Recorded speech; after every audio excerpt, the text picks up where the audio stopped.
Tonight we got topic of bhakti, and indeed I am. You can't not talk about bhakti because consciousness's existence is love. Sat Chit Anandam means what? Your nature is love. It's called Parama Prema Swarupa, limitless Prema.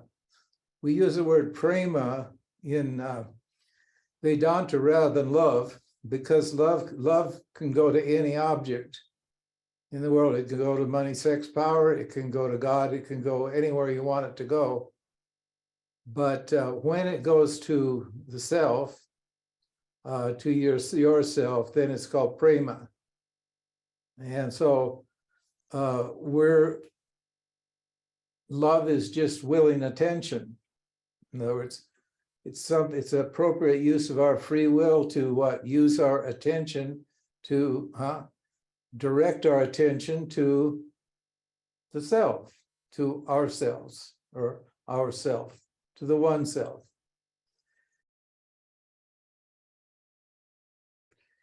And so, because everybody wants to know, well, what is the experience of what? Of freedom. How does it feel to be free? So how does it feel? And, feeling's great. I don't say, oh, you shouldn't feel anything. You're all supposed to be dispassionate. You're not supposed to feel anything. If you're feeling something, it's not real. No. The only thing that's real, you do feel. And what does it feel like when you assimilate that self-knowledge, which is beyond thinking, beyond the intellect? And here's the statement that Ishwar wrote. I could never write this, so it's too eloquent. So it must have been Ishwar that wrote it. The palpable, ever-present, warm glow of unborn love is your constant companion. Let that sink in. The palpable, ever palpable means something you feel. The palpable, ever-present, warm glow of unborn love is your constant companion. Unborn means what? Eternal. Ever-present, always, Eternal means immortal. If you, and this is a dualistic language, but we're talking non-duality here. Constant companion implies two. Yes, it does, but what? Your constant companion is you. You're your constant companion. Okay. Now, this is the metaphor. This is beautiful. Think about this. If you put a candle in the center of a large, cold, dark room, say a huge warehouse, there's no windows, it has no windows in it at all, and there's no electricity in it at all, and it's dead dark. So it's just pure darkness. Now imagine that, and it's huge. And you take a candle. How could you do it if you don't ask dumb questions? In this little teaching, what? You take a candle and you set it in the middle of that room and you light it. Okay? Now think about this. Does the light from that candle, does it really reach all the way to the walls of the room? Does it? Yes, it does. Light travels at what? 87,000 miles per second. Now, this is not a 1,000-mile room or 187,000-mile room, right? The light immediately turn it on, switch it on here, light that up, and immediately what? The light reaches the rooms and you can see the boundaries of the room. But what about the heat? Does the heat, because it's a fire, a fire has both light and heat. That's because the Panchakarana teaching, how it is that the Krishna is created. So what? So the fire element has properties of light and heat. It's borrowed from the more subtle elements. That's a combination, a recombination. What does the heat reach to the walls? No. It's just as cold, but it's 0 degrees on the. It's just as cold over here on the wall as it was when what? When there was no light. Now the walls are lit, but it's just as cold. The heat hasn't traveled from the candle. The light has traveled from the candle. Okay, so what is the metaphor here? Love is the heat and light is the knowledge. The heat clings tightly to the flame. Why? That's bhakti, that's bliss. That's your nature. A self-realized, self-actualized person clings tightly. Remember, we're using metaphors. There's no subject and object, but they're in a locked embrace. Understand? They're like one. You have these beautiful pictures of Radha and Krishna, and you see them embracing, and you look at the bottom, and there's only one set of feet. You think, well, there's 2 people embracing here, and then so there must be 4 feet down there, but there's only one set of feet. Must be 2 sets, but there should be 2 sets, but there's only one. What does that mean? They're non-different. The light and the love are non-different. This indescribable, unborn, perfect conscious love includes you, Joe, and everyone else, and knows. Love knows. Love's intelligent. It knows. It doesn't look like it. That's why the next statement is, appearances to the contrary notwithstanding, it knows the world is perfect as it is. Why? Because it's all me, and I'm perfect as I am. And there is no world without me. To get off of this razor's edge, what do I have to do? I don't want to pray to Ishvara to do it for me, because Ishvara doesn't think I'm on a razor's edge. I need to take a leap. Understand? I need to claim it for myself. And Ishvara will what? Back me up. In other words, I'm the boss here. I need to remove my own ignorance. The teaching has done it, but the teaching's not me. I have to assimilate the teaching. The self-I has to own my identity.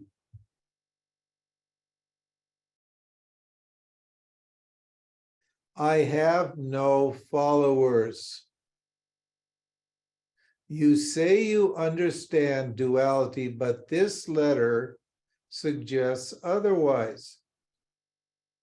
You can only follow me if you are someone other than me. I am you, and you are me.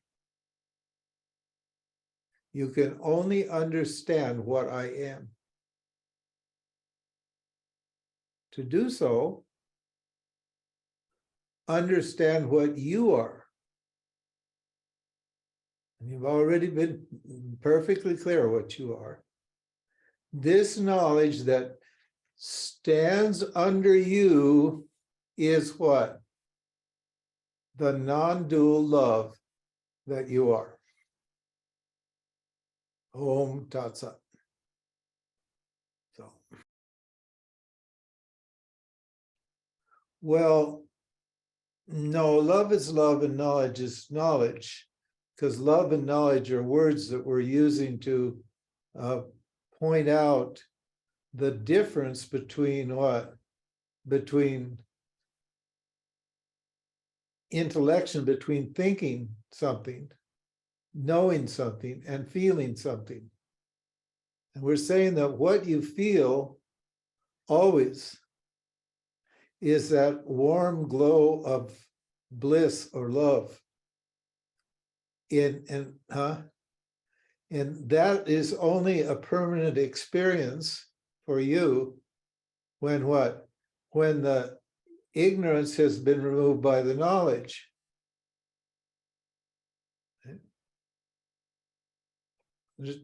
Does that help, Damien? That makes sense. Now I may be too strictly trying to follow the metaphor. Yeah, I think so. I think that's right. Yeah, because you said that the knowledge, the light permeates the whole room, but the warmth doesn't. The warmth, yeah, right. So the warmth is the love, and the light is the knowledge, right? That's right. Now, with the metaphors, this is the thing about it. We use metaphors, and we have to use metaphors because you can't describe the self. You can't describe yourself. Yourself, one, is everything that is, and two, it has no qualities. Mm-hmm. So how are you going to describe it? So we use metaphors, and then the metaphor is like a slingshot. You get on it. You know how when they're trying to go to a planet, extra Saturnian planets, these planets way out there, they slingshot they put the spaceship or the vehicle in the planetary field of that thing, and they accelerate it, and then they shoot it out away, right? From the planet, and increase acceleration so it goes faster. And if they've done that on 3 or 4 planets, the thing is speeding along really, really, really, really fast, and it doesn't take that long to get there, even though it's millions and billions of miles away. It still gets there. So there's something in every metaphor that's relevant and something that's not relevant. Yeah. Right. Yeah, you were saying how the warmth of the candle stays very close. Yeah, and that's your knowledge. nature, but the knowledge, the knowledge lights up everything, but the love, right, is right here. Oh, there, I got the metaphor now. Okay. Right? Yeah, gotcha. That's the heart. Gotcha. Yeah, I was trying to somehow. That's where you feel the love. Here's where you feel the knowledge. This is where the ignorance is. It's here in the head. Yeah. That when that knowledge hits the ignorance here in the darkness, because my intellect is dark. I'm saying, I don't know. I'm confused. This gentleman said he's confused. Right. He said, I'm ignorant. Yeah. And when the knowledge hits it, then what happens? You drop into the, Ramana says, you drop into the heart. Mm-hmm. Everything goes right here to the heart, and you feel this love. You don't love from here. That's ideal. That's desire. The love that comes from here is desire. It's generated by the thought that I'm incomplete. Mm-hmm. That thought that I'm incomplete is generating the desire to be loved and be loved. Mm-hmm. So that's not love. You know, everybody thinks it is. And so they keep trying to, like, you know, capture it. Yeah. So, it's such a, it makes me emotional just to think about the beauty of this metaphor and about this topic, about this prema. This prema is pure. It's, you know, insofar as there's a person there, and there is a person there, the person exists, there you have no choice about love. Love is loving you. You're a prisoner. And I've talked about this before, and particularly in the Bhakti Sutra, in the Yoga of Love, the Bhakti Sutras, it says that the highest form of devotion is the devotion of a slave for the master. Yeah. We hate that. Western people hate that. The very idea of slavery. But obviously it's again a metaphor. People that don't get it, they don't get it. But a slave, Yeah. Slave has no will of his own. A slave is somebody else's property. And that's how you feel about God when you understand. I'm your property. I am totally a slave. You call the shots and I do what I'm told. And I'm so happy to do that. You take care of me perfectly and beautifully. And I'm happy to do what you say. That's Yes, a and slave. Ramji, it seems to me that really is freedom. That is freedom. And yet it sounds so, doesn't that sound so kind of Yeah, paradoxical that yeah, absolute slavery is absolute freedom? Yeah. yeah, as I often joke, you know, Bhagavan says jump and Ramji says how high? I'll Yeah. jump I'm not jumping too high these days, but if I can get a couple of inches off the ground, I'll jump for Bhagavan, whatever Bhagavan wants, you know. Yeah. And before the satsang proper began today, you were talking with a lady. I'm sorry, I forgot her name. I think it was about chanting Cookie. too. And oh yeah. And that chanting is one of the great values of chanting is that tight love and warmth with Yeah, respect to the light candle metaphor. Chanting is a way of just sort of living in that warmth. yes. Yeah, Yeah. absolutely. That's what Cookie says. It's just it just goes on automatically, and you just and why would you walk away from that feeling? Because that feeling is the bliss of your own being, your own nature, and you're making it available. You're invoking it with every name of God. Every time you say the name of God, God responds. God is that part of you that responds. It's the responsive, creative part of you. So when you say the Lord's name with love, the Lord responds with love. That's what we call Harinamam. Harinama means the name of God. Hari means a thief. Why do we call God a thief? Because he steals your heart. Yeah, Huh? it's a beautiful love story. Yeah. Yeah. No, So our lives become a big chant. when you start understanding these metaphors that you find in the Hindu tradition, the Vedantic tradition, you'll see them appearing here and there in other traditions, but never like this. That's Never right. with the humor and the beauty and the bliss and the simplicity. You just will not find it anywhere. And I know because I've been, spiritually obsessed for a long time. Yeah. James, listening now, it really does seem that the life becomes just one uninterrupted chant of love. Yes, it is. When you're with people, you just serve them. That's all.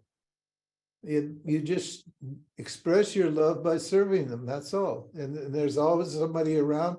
There's always a manifest example of yourself appearing, right? That you can love. Yeah. A question about the candle metaphor, which I'd like like to speak, Ramji. Yes, Sarika, please do. Hello, Ramji. Namaste. Namaste ji. The exchange with Damien actually cleared up quite what I was reflecting on. It is that the limitations of the metaphor was where I was getting stuck. But while you were talking, that metaphor, it brought something else to mind, which I want to just check with you. Somebody at the periphery seeing the light from the candle, but not feeling the heat, the love. It's almost like for a seeker who doesn't know their true nature. Yeah, that's a very good, I hadn't thought of it that way, but that's a very good analysis. Because what they're seeing is the darkness. they're seeing their self, but they're not feeling it.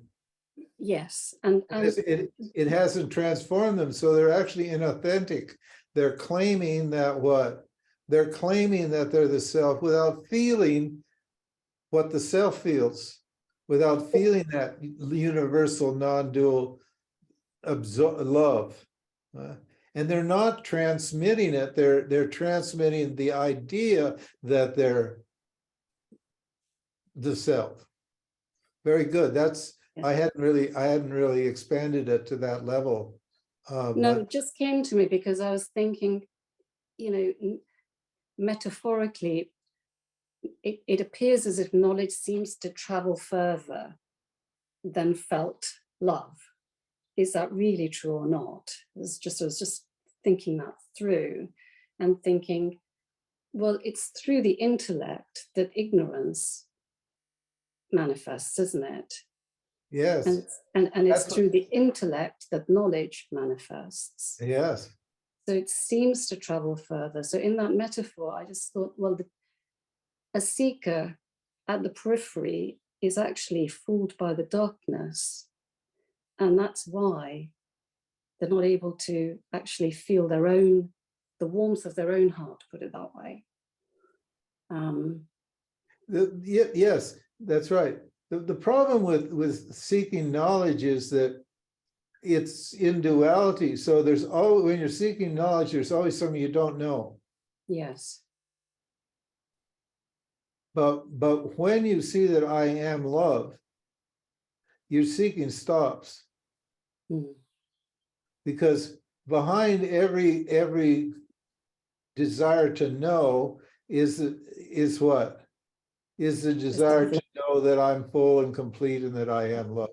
Yeah. And the desire for love stops. And you become a giver of love, right? Not a receiver. I do love that metaphor, but yeah, it has some limitations that, yeah. Thank you. But it was a lovely metaphor. But they're an opportunity, when we start using these metaphors, you think along it's just like, it slingshots your mind to the place where you need to go. Yeah, yeah. And what you know then is just purely the experience itself of freedom or love. You could call it freedom or love. Because when you're whole and complete, you're free. What? You're free of the need for what? Completion. You're free of the need for love. So, like that. Good. Thank you. See you in Reigate. We'll see you in Reigate. Yeah, coming up. Yeah. Okay, Ramji, talk of knowledge and love point to differentiated, manifested, already loved, already known. That's right. As a discrete being, this is not an experience per se. Yeah, that's right. Talk of knowledge and love point to a differentiated, manifested love. That they're objects, they're known, right? And love and knowledge are things that are known to me. I know what I know and I know what I don't know, isn't it? So those are objects known to me. That's called manifested, and they seem to be differentiated. Love and knowledge seem to be differentiated. And they are differentiated until one, what? Destroys the other one. Already known. As a discrete being, this is not an experience per se. Yeah, that's right. It's not a discrete, as a discrete being, this is not a discrete experience per se. This is a universal experience. This is what everything experiences all the time, but doesn't know it. It's not describable. But it's palpable, but It's palpable. it's Yes. experienceable. It's yes. So when we say that enlightenment's not an experience, that's not true. It's true on one level from one point of view, but it's not true on the other. And what? It's just the experience of love. That's all. Of I am. Very good. Great. David, Hari Om, whenever I appear to be in woe, I always call out one word, and that's the Lord to draw me back. Good for you. Yeah. The Lord removes all your suffering. Gabrielle, to everyone, this is love. This is the love to the Guru. That's correct. This satsang is all love. You're loving me and I'm loving you. So what's the difference? It just took me a very long time. The love starts with the Guru, and then you're reminding us all the time to bring it home. That's it. And it is both. It's love to you and it's love to me. That's right. So we can subtract you and me, and because they're non-essential. But what we can't subtract is love, can we? No. So love's the essence. Love's your essence. I'm so glad you had this conversation today. It's brilliant. Yeah. I put a lot of thought into it for the last week or so. It's kind of, I get distracted by from my contemplation sometimes from all this stuff, but we're moving forward nicely. Anyway, Rudy, thank you very much for the second metaphor, also with the sender and receiver. The one who transmits the light and someone else sees it will also feel the love in himself. It's his nature. That's right. So when you're not transmitting thoughts, projecting thoughts, when you're resting in your heart, in other words, when you're being love, not that you're being love, but let's just use the word being as a verb, right? Then what happens? It's an immediate waking up of the other person. If I get on a bus, as soon as I put my coin in the box on the bus driver relaxes. He's used to all it, and pretty soon the whole bus is calm. I didn't do anything. The energy that I am just pervades everything, and people calm down. The crazies sit there and they aren't crazy anymore. It's just it's just noticeable. Who doesn't love love? So